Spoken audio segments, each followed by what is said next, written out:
He really should have had more confidence. His film Slumdog Millionaire has been sweeping the board at award ceremonies around the world. BAFTA was no different.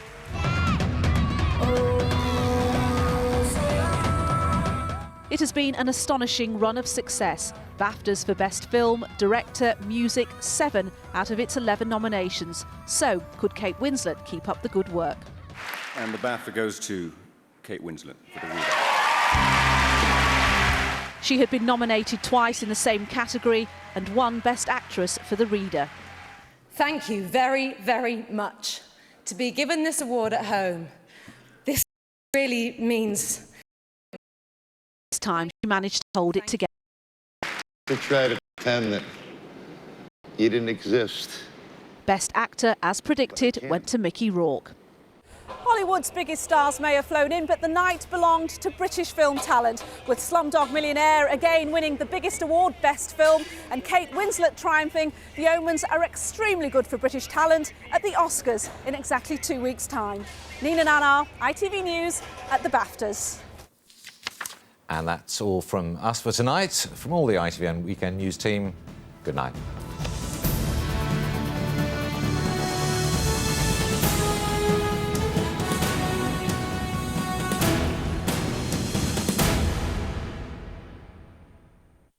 While you're surfing on the net, you can compare the deals you get. The weather you can never choose. But Sheila's Wheels is all good news. Hello, good evening. Well, the wintry flavour very much continues with more snow on the way, icy surfaces to contend with and heavy rainfall leading to flafters. On that later. Now back to it's a case of wintry showers on the scene. This is the area most at risk of disruption from snow. Wintry showers further south, they move off the scene. Clear slots either side leading to tumbling temperatures, widespread frost and also widespread ice. Do be warned about that. Then into tomorrow for southern counties is a case of heavy rainfall, localised flooding, windy with it as well. Further north with wintry showers. Then from North Wales northwards, dry and bright, wintry showers in the far northeast and everywhere temperatures are cold. The weather you can never choose. Sheila's Wheels is all good news. England are on the up. Ferdinand scores! Fabio's men aim to keep the winning habit in 2009, and ITV will take you there with all 4 home qualifiers. But first up, a real test. Spain versus England. Wednesday at 8:30 on ITV1 and online. Warmer, warmer, colder, warmer, hot, hot! Netto, sponsors of the Yorkshire Regional Weather. Hello again, good evening. It's very cold across the region during tonight. In fact, we're set for a couple of cold days, hopefully not quite as cold as last week, but the risk of further snow showers in places. Here are the details for this evening and tonight. We've seen cloud increasing as a weather system moves in during the course of this afternoon and through into this evening. Now, the snow showers associated with that weather system may well produce a covering during the course of tonight, especially over the higher ground, the Pennines and the Peak District in particular. At lower levels, we're not really expecting any problems, and at least those temperatures will be not quite as cold as last night, down to -2 or -3 Celsius in some light to moderate southwesterly winds.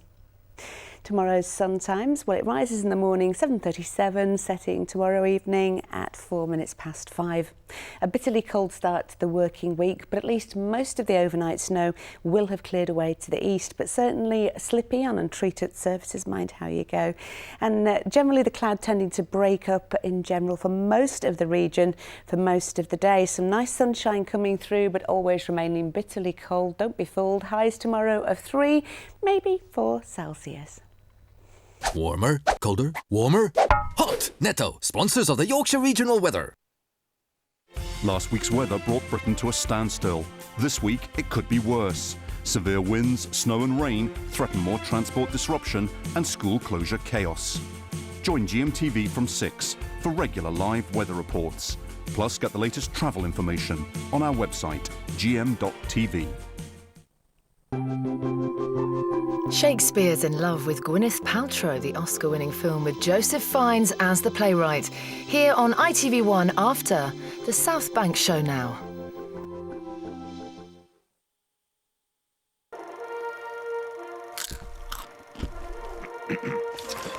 The South Bank Show, in association with UBS.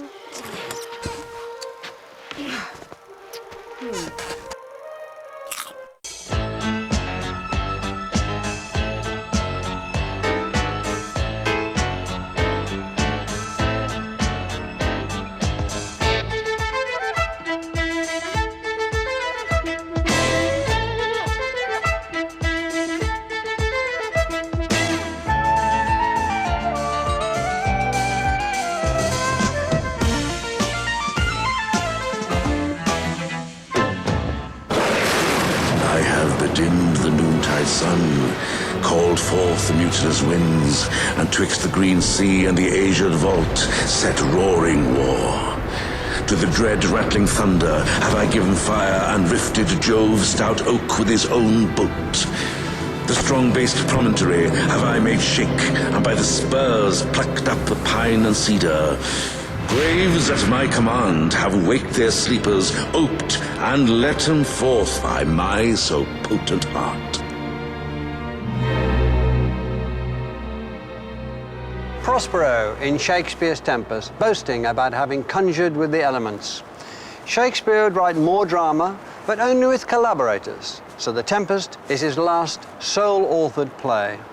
After its first performance in 1611, it was mainly staged here during the remainder of Shakespeare's lifetime. Unlike the Globe across the river in Southwark, the Blackfriars Theatre, demolished in 1655, was a covered space. The converted refectory of a former monastery, it was ideal for the large amount of music intended to accompany The Tempest, and for the use of wall torches, lanterns, candelabra, and even crude footlights, lighting effects appropriate to a play which deals so much with magic and the occult. The action takes place on an enchanted island whose lord, Prospero, has raised a storm which wrecks a ship. All on board survive, a magical feat witnessed by his daughter, Miranda. Wipe thou thine eyes, have comfort. The direful spectacle of the wreck that touched the very virtue of compassion in thee, I have with such provision in mine art, so safely ordered, that there is no soul, not as air, to any creature in the vessel that thou heardst cry, that thou saw. The Tempest is based on many historical events, deep events, major themes, but there's a specific one from which it derives its name. A ship of the Virginia Company, the Sea Venture, sailing for Virginia, went down in a terrible hurricane near Bermuda. And the 150-odd passengers and crew of the ship for a week suffered through this hurricane in a small transatlantic vessel. Shakespeare, I think, doubtless knew of the Sea Venture's wreck, and it would be the talk of circles that he was privy to. And remember, London is a capital in which, I mean, the known world is meeting in London, and Shakespeare is very alive to the talk that is going on. Come away, servant! I'm ready now. Approach, my Ariel. Come. All hail, great master, grave sir, hail! I come to answer thy best pleasure, be it to fly, to swim, to dive into the fire, to ride on the curled clouds, to thy strong bidding, task, Ariel, and all his quality. Has thy spirit performed to point the tempest that I bade thee? Ariel helps put Prospero's magical spells into practice. A supernatural being who can fly and become invisible. This sorcerer's apprentice is often played by a young boy or woman. Ariel is not a person. Much of the time, Ariel is a spirit. Ariel, or Ariel, is an airy spirit that is liberated from matter. Ariel, remember, is freed by Prospero before the action of the play from the cloven pine which he's been imprisoned by the witch Sycorax. He's able to fly, able to convey messages through the Ethernet or the atmosphere, like internet work, so to speak. We see Ariel with a certain hostility. We see him as an intelligence agent who keeps reporting to the master He will inform on everybody because there's an understanding that he will be released from this period of what we would call apprenticeship. There's a way in which everybody was servant to the king, which means that even a duke would regard himself as a servant to the king. So you have upper-class servants and lower-class servants. You have the servants who fetch your water and your wood, and then you have the servants who are the educated servants. How much? And Shakespeare himself is one of those educated servants. He's a member of the King's Men, a theatrical troupe, which is actually servants to His Majesty. So that naturally, Shakespeare conceives of his own form of service as like the service of Ariel. Ariel is Oppenheimer. He's the man who makes the atomic bomb. He's still a servant of those in power, but he's an intellectual servant, and he produces spectacular magical effects. The fire and cracks of sulphurous roaring, the most mighty Neptune seem to besiege and make his bold waves tremble. Yea, his dread trident shake. My brave spirit, who was so firm and so constant that this coil would not infect his reason. Not a soul, but felt a fever of the mad and played some tricks of desperation. All but mariners plunged in the foaming brine and quit the vessel, then all afire with me.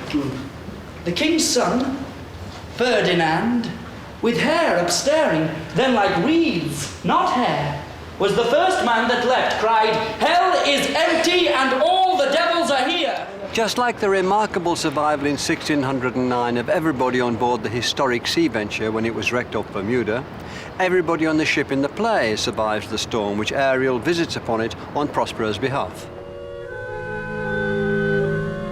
The magnificence of this play, The Tempest, is that Shakespeare moves you about from the world of reality, of a very realistic world, to the world of a fantasy world.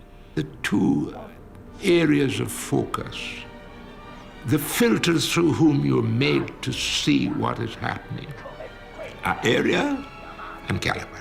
Wicked dews ere my mother brushed with raven's feather from unwholesome fen drop on you both, a southwest blow on ye, and blister you all. For this be sure, tonight thou shalt have cramps, side stitches that shall pen thy breath up. We're not too sure what Caliban is. Sometimes he's very much a man, and sometimes he's some kind of a savage outside of that. And Shakespeare takes you through those two realms of reality, back and forth. Caliban is presented as resistance, as brutishness, as pure matter. Oh, the charms of sycorax, toads, beetles, bats light on you! For I am all the subjects that you have, which first was mine own, king. And here you stymie in this hard rock, whilst you do keep from me the rest of the island. There are actually two stories in The Tempest which are about somebody taking control of a territory that doesn't belong to them. One of those stories is about Prospero, who was the legitimate Duke of Milan, and he had his dukedom taken away from him by usurpation. The play encourages us to believe that that was a terrible wrong that was done. Also in the play, though, Prospero is himself on an island that didn't belong to him, which he now rules. The island originally belonged to Sycorax and her son Caliban. And Caliban has now been made a slave, and Prospero is the lord of the island. Prospero is a fluid character. He's a character in transition. He's a character that has elements of the Renaissance prince, but also has all the elements already of the new kind of ruler that would be building his power and his wealth on the accumulation of labor, on colonial subjugation, and basically on the enslavement and exploitation of multitudes of Calibans. We're not encouraged by the play to think that, well, what's the difference between Prospero having his kingdom taken away from him and Caliban having his island taken away from him? Because in both cases, the play encourages us to be on Prospero's side. That Prospero's magic, his reading, his wisdom, but we could also say his white European maleness, gives him the right to take this island away from somebody who doesn't deserve it. Power was white. I have not known a world in which power was not white, and therefore Prospero could not be yellow, and he certainly could not be black. Und foltere dich mit Schmerz! Shakespeare never gives any color to either Prospero or Caliban. It is what we have inherited by our actual historical experience that I simply assume that Prospero has to be white. And Caliban, once you say slave, has to be black. During Shakespeare's lifetime, the English didn't transport African slaves for use in their colonies. However, they'd been capturing and trading in slaves since the 1560s, and Africans would not have been an unusual sight in our great ports and in Shakespeare's London. Shakespeare couldn't know at the time that the play was written the whole subsequent history of the successful British domination of North America, and with that, the enslavement of millions of Africans transported to North America to make those British colonies a success. The first African slaves didn't arrive in Virginia until years after The Tempest was written and until after Shakespeare's death. Shakespeare was very prophetic. You know, we have a prefiguration of an important part of American history and history of the plantation in the 17th and 18th century. The Tempest tackles big themes, but in a glancing, elusive way, and with characters who are more than mere thematic illustrations. They're fully imagined beings, and very much the product of Elizabethan and Jacobean ways of creating theatre. He can't write a character just as an embodiment of ideas. By accident most strange, bountiful fortune, now my dear lady hath mine enemies brought to this shore. One has also to remember how much Shakespeare wrote in conjunction with his actors. These are ensemble plays in a way that we sometimes forget because we tend to come to them on the printed page. And they're very difficult, almost boring scenes to get through until they lift off. Yes, that's it. Yeah. They really are. Yeah. I mean, I can sense all three of you looking for something more, and there isn't. One has to remember that a play like The Tempest is not just Shakespeare back at home with a quill creating a fantastic piece of literature, a fantastic text. They are plays that evolved and changed in rehearsal. Shakespeare, a director as well as a playwright. And I think that's an important aspect of seeing a character like Prospero, whom one can so easily sum up as a philosophical sort of figure, or a philosophical argument almost, but who is so defiantly an old man. Then in the morn I'll bring you to your ship, and so to Naples, where I have hoped to see the nuptial of these, our dear beloved, solemnized. And thence retire me to my Milan, where every third thought should be my grave.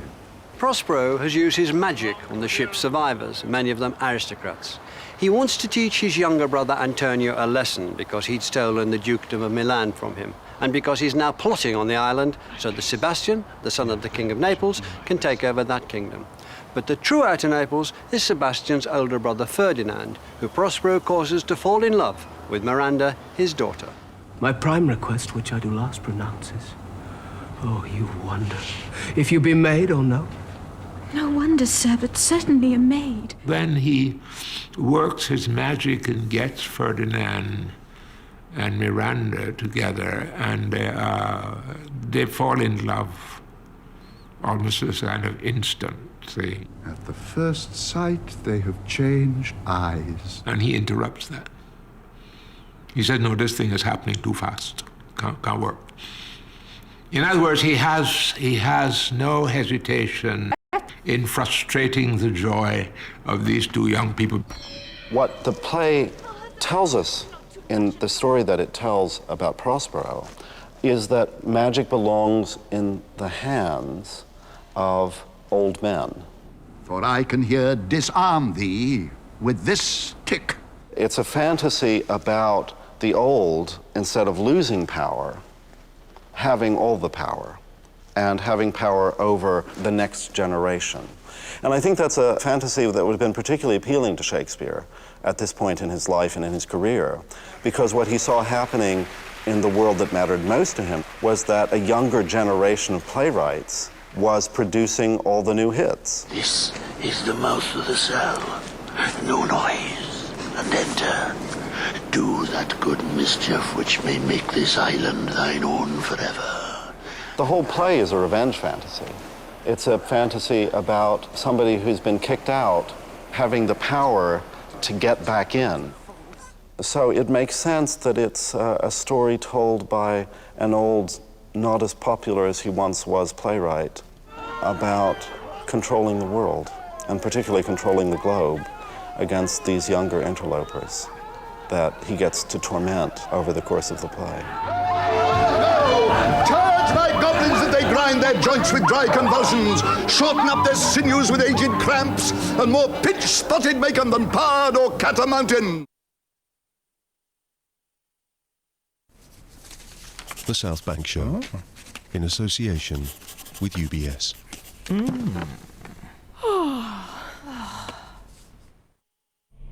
mean, all I have is history. Nothing tangible. Detach yourself. And if another woman dies? Then we never had this conversation. It's a killer's lair. Told you I've got a nose for this. We got a prime suspect. Well, stick with him! What do you think I'm doing? All he needed was a distraction, like the mini riot that you caused. Me? You're his what? Mentor? Sounding board? You tell me. Whitechapel continues Monday at 9, ITV1. Dear Iris. Dear Vera. Did very much enjoy your company. I quite agree. Perhaps we can become pen pals unless you count the stamp.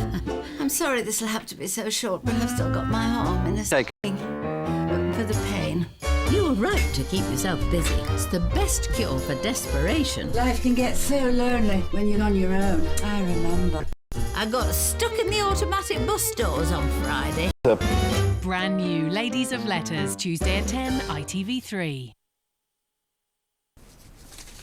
The South Bank Show, in association with UBS.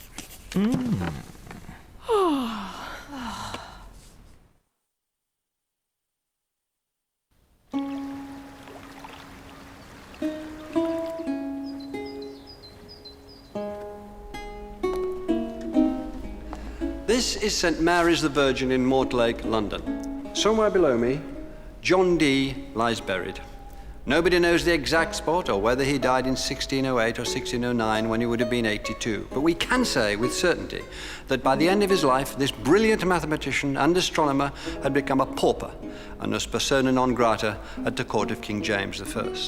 But he'd been a favourite of Elizabeth I, valued not just as a scientist, but as a magus, one well versed in Renaissance magic and alchemy, a practitioner of what became known as the occult philosophy, and a key figure in what's sometimes called the Hermetic or Rosicrucian Enlightenment. Dee was also renowned for the great library of his Mortlake house by the Thames, the books long since dispersed and the building demolished.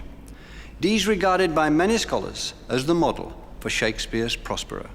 Dee represented, to some extent, a lost Elizabethan moment in the current, more hard-edged Jacobean world that everyone now found themselves in. Shakespeare was also interested in the Tempest to convince James to adopt a more benign view of upper-class magic, as much as he recognized that that view was not sustainable, that view was historically dated. The magic had to be renounced, which is what is the center of the play, a farewell to magic. But this rough magic I here abjure, and when I have required some heavenly music, which even now I do, to work mine end upon their senses that this airy charm is for, I'll break my staff, bury it certain fathoms in the earth, and deeper than did ever plummet sound, I'll drown my book. Shakespeare is picking up on those ideas that were current at the time, that were indeed fashionable at the time among a certain sort of intelligentsia, those occult ideas, which were also philosophical ideas, and which also had a sort of imagery and a sort of richness of language attached to them. And he annexes all of that, he uses all of that. He's very opportunistic with the way he uses things, and in this case, he imports a whole atmosphere into his plays. It may be a difficult time to be doing that, because King James himself was very suspicious of the occultist type of philosophy. Magic is something idle. Francis Bacon, who was the chancellor under James and very influential person, in his advancement of knowledge, made it very clear. Magic kills industry. And nothing was more repulsive to him than the idea that you could obtain results, obtain what you want, by some idle tricks, rather than by the sweat of your brow. This, I think, is the moment that the Tempest reflects. The year before Shakespeare wrote The Tempest, Ben Jonson wrote The Alchemist, which is also a play about magic, in which the magic is regarded totally skeptically and cynically. The magician is a con artist. There's no magic. It's just a trick to get money out of people. So Shakespeare's attitude toward magic, in some ways, is flying in the face of the skepticism and cynicism about magic that already existed in his own time. Magic is about how to manipulate the world, and how do you learn magic? You learn it by reading certain books that are rare and precious that other people can't read or can't get access to. So the idea is that books give you a certain kind of special knowledge which gives you power over the world. Along with the many rare books in his Mortlake house, John Dee had two highly prized artifacts, two globes, newly made by the Flemish cartographer Gerardus Mercator, who personally presented them to John Dee. As a student of map-making and the art of navigation, Dee became involved in many enterprises and voyages of discovery, including Martin Frobisher's expedition to find the Northwest Passage, a route to Indian Asia via North America.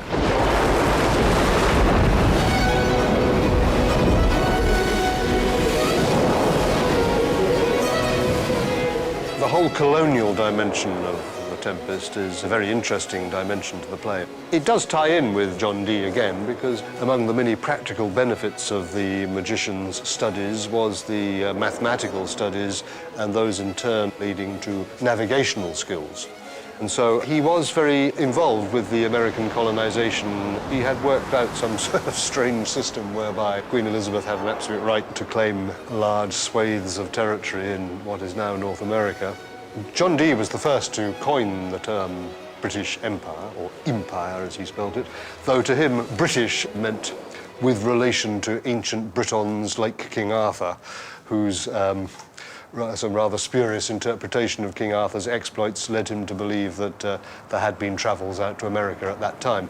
So there was a sort of rather pseudo-historical backing for the whole idea of colonization which Dee provided. Shakespeare sets the Tempest in the Mediterranean, but the geography of the play is indeterminate. The Enchanted Isle has the feel of the Americas. There are references to the vexed Bermudas, and Caliban's name is possibly a play on cannibal and Carib, the original people of the West Indies. The title of the play itself is more than likely a reference to European sailors' experience of a uniquely New World phenomenon, the hurricane, or hurricano, a word of Arawak origin, which Shakespeare uses in King Lear. However, the scene in The Tempest which has become most closely associated with the New World can be interpreted rather differently. Wonder, how many goodly creatures are there here? How beauteous mankind is. Oh, brave new world that has such people in it. When Miranda says, "Oh, brave new world," Shakespeare is presenting a young woman who has been really closeted with her father for her whole life. Then when she sees some European men, she like swoons and says, "Oh, brave new world." And it's like Shakespeare is presenting this notion of the woman as continually swooning over the male gender. Miranda's basically spotting 15 dynastic marriages when she says brave new world. And then it's been transferred in centuries of criticism to suggest this brave new world is the new world, is America. Or or is even utopian. And this brings into a gender theme in the subject of like English conquest, English imperialism. The women in this play are property for the male exchanges that take place of land and title. What have we here? A man? Or a fish? The survivors of the shipwreck aren't all aristocrats. There are servants too. And just as the real-life crew of the Sea Venture mutinied once on Bermuda, so the low-life characters Stefano and Trinculo plot with Caliban to assassinate Prospero and take over the island. This joint enterprise feels like a conspiracy of all the